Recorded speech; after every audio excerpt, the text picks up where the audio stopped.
उत्तर प्रदेश के मेरठ में शास्त्री नगर में एक मार्केट बनाई गई साल 1980 के दशक में, और 80 के दशक में जब ये मार्केट तैयार की गई तो ये आवासीय जगह पर तैयार की गई। इस मार्केट का नाम रखा गया सेंट्रल मार्केट। ये मामला कोर्ट में चलता रहा, कोई कार्रवाई नहीं हुई। सरकारें आई और गई, चली गई, कोई कार्रवाई नहीं हुई। इसके ध्वस्तीकरण के कई बार आदेश आए, कोई कार्रवाई नहीं हुई, क्योंकि व्यापारी हर बार विरोध करते थे।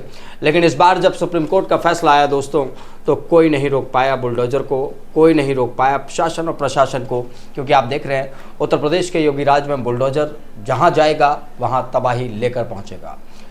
मेरठ के सेंट्रल मार्केट में भी ऐसा ही नज़ारा था, लेकिन बुलडोजर के बीच रोते बिलखते व्यापारी नजर आ रहे थे। वो व्यापारी नजर आ रहे थे जिन्होंने बीजेपी को वोट किया था, और अब वो कह रहे थे कि आज के बाद बीजेपी का बहिष्कार करना है। इन्हीं तमाम मुद्दों पर चर्चा करेंगे। मेरे साथ हैं मेरठ को करीब से जानने वाले वरिष्ठ पत्रकार शाकाल बाबा। शाकाल बाबा, क्या लग रहा है आपको सेंट्रल मार्केट की जब हम तस्वीरें देख रहे हैं, और ये जो बुलडोजर वहाँ पर चला है, इसको कैसे देखते हैं आप? देखिए नकुल जी, बुलडोजर चला कहीं ना कहीं दुख और पीड़ा है। वो तस्वीर जो एक इमारत है, बड़ी खूबसूरत इमारत, वो गिराई जा रही थी, तो कहीं ना कहीं मन में देखने वाले हर आदमी के मन में पीड़ा थी। और आंसू जो बिलखते रोते जो व्यापारी थे, उनके परिवार से रो रहे थे, तो उनका भी माहौल कहीं ना कहीं गमगीन था। मामला क्योंकि न्यायालय का आदेश था, तो उसे एग्जीक्यूट करना जरूरी था। न्यायालय का आदेश का तो पालन हो गई होगा, लेकिन सरकार अगर समय पे जो कर्मचारी थे, अगर उनके खिलाफ अगर कार्रवाई संबंधित विभाग, आवास विभाग अगर कार्रवाई कर देता, तो मैं नहीं समझता इस पूरे जिम्मेदार जो है आवास विकास जो अधिकारी और कर्मचारी हैं। व्यापारी किसी ने बनाया, उसने दुकानें बना के बेच दी, उसने किराए पे दे दी, किसी ने कैसे कैसे दुकानें खरीदी, और उसके बाद ये पूरा ढा दिया जाता है। न्यायालय का आदेश है, उसका पालन होना चाहिए। लेकिन वास्तव में जो कर्मचारी उस समय मौजूद थे, उनके खिलाफ भी कार्रवाई होनी चाहिए। जबकि ऐसे मामले जब भी आते हैं तो इमारतें ढा दी जाती हैं, लेकिन कर्मचारी बात करो तो लगभग 40 वर्ष पुराना मामला, 40 वर्ष पहले ये क्या नाम है, दुकानें 35-40 वर्ष पहले बनी थी। तो आज वो कर्मचारी रिटायर भी हो गए होंगे और मलाई खा रहे होंगे, कहीं ना कहीं व्यापार कारोबार कर रहे होंगे। अगर समय रहते आवास विकास अधिकारियों के खिलाफ सरकार ने अगर सही कार्रवाई की थी, तो ये इतनी बड़ी जो ये घटना हुई है, ये इतने बड़ी जो बिल्डिंग है, ये ढाई न जा रही होती। क्योंकि कारण है भ्रष्टाचार चरम सीमा पर है।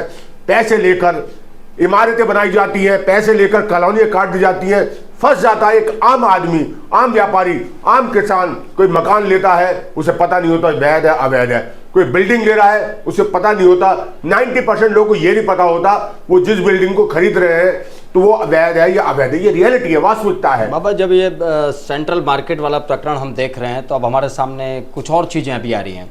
सवाल ये भी है कि जो अवैध कॉलोनियाँ इस वक्त बसाई जा रही हैं, क्या एक समय ऐसा आएगा जैसे आज सेंट्रल मार्केट पर बुलडोजर चल रहा है, वहाँ पर भी बुलडोजर चलेगा? क्या ऐसी परिस्थितियाँ देखने को मिलेंगी? क्या परिस्थितियाँ बदली हैं? देखिए, अगर बात करें तो सेंट्रल मार्केट की बात करें, सेंट्रल मार्केट पे आ जाए। एक तरफ जहां सेंट्रल मार्केट में इतनी बड़ी बिल्डिंग को ध्वस्त किया जा रहा है, वहीं एक जो है मेंबर ऑफ पार्लियामेंट, बॉलीवुड की स्टार हेमा मालिनी वहां उद्घाटन करती है बड़े शोरूम का। इतने भव्य शोरूम होता है, वहां सारे व्यापारी जाकर उसका स्वागत करते हैं। आज जिसके सामने अभी लगभग 2-4 माह पहले वहां इतना भव्य उद्घाटन होता है। तो कहने का मतलब है सरकार कहीं ना कहीं मूक दर्शक वो बनी बैठी है, कर्मचारी कहीं ना कहीं भ्रष्टाचार जो है चरम सीमा पर है। इसीलिए इतने बड़े शोरूम का भव्य अगर उद्घाटन हो रहा है, तो कहीं ना कहीं मैसेज गंदा जाता है। एक तरफ तो तोड़ने की तैयारी हो रही है, और उसके सामने मुंह चढ़ाता हुआ इतना बड़ा जो भव्य शोरूम जो बताया जाता है जैन ज्वेलर्स का है, जिसको Hema Malini member of parliament ने उसका उद्घाटन किया और बड़ी भव्यता से किया। तो कहने का मतलब यह है, ये तस्वीर देख के कहीं ना कहीं पीड़ा भी होती है। एक आम आदमी देखता है कि एक बड़ी इमारत तो भव्यता के साथ बड़ी बॉलीवुड स्टार उद्घाटन कर रही है, और कुछ माह बाद उसके सामने बिल्डिंग को ढा दिया जाता है। आखिर क्यों? वो भी अगर देखा जाए, वो भी जांच का विषय है। वो देखिए, वो आवासीय है या कॉमर्शियल है। जैसा जानकारी सूत्रों द्वारा बताया जा रहा है कि जो ज्वेलर्स का जो भव्य शोरूम है, ये भी आवासीय बताया जा रहा है। तो कारण है, जब एक तरफ यानी कि अब इस पे भी कहीं ना कहीं लंबे समय तक सरकार को मुकदमेबाजी करनी पड़ेगी, समय खराब करना पड़ेगा, पैसा खराब करना पड़ेगा। उसके बाद कार्रवाई क्या होती है वो तो समय बताएगा। ये वाकई में जब सुप्रीम कोर्ट या कोर्ट का फैसला आता है, तो बड़े बड़े डिसीजंस लिए जाते हैं, और वो डिसीजंस कहीं ना कहीं आम आदमी को प्रभावित करते हैं। सेंट्रल मार्केट वाला ये मामला भी कुछ ऐसा ही, एक तरफ है सुप्रीम कोर्ट का फैसला यानी कि देश की सर्वोच्च अदालत का फैसला, और दूसरी तरफ उन व्यापारियों का गम जिन्होंने आज अपना सब कुछ, अपना कारोबार इस बुलडोजर में, इस मलबे में अपना खत्म कर दिया है।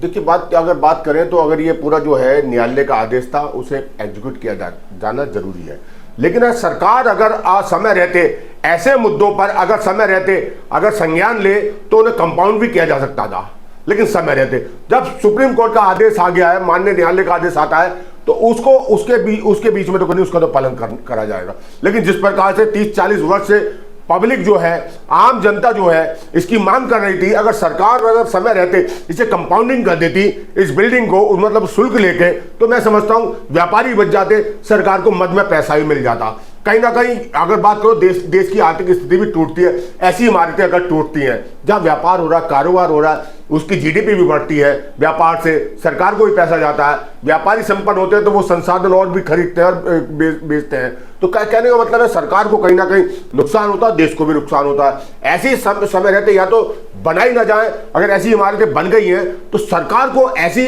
चीज़ों पे लेके उसे जहाँ कंपाउंडिंग हो सकती है वो कंपाउंड भी किया जा सकता है। अगर कोई नीति बनाई जाए तो मैं समझता हूँ समय रहते पहले अगर बना दी जाती तो इतनी बड़ी जो है इमारतें जो ढाई जा रही है, मतलब बड़ी पीड़ा देने वाली तस्वीरें हैं, बहुत दुख देने वाली तस्वीरें हैं।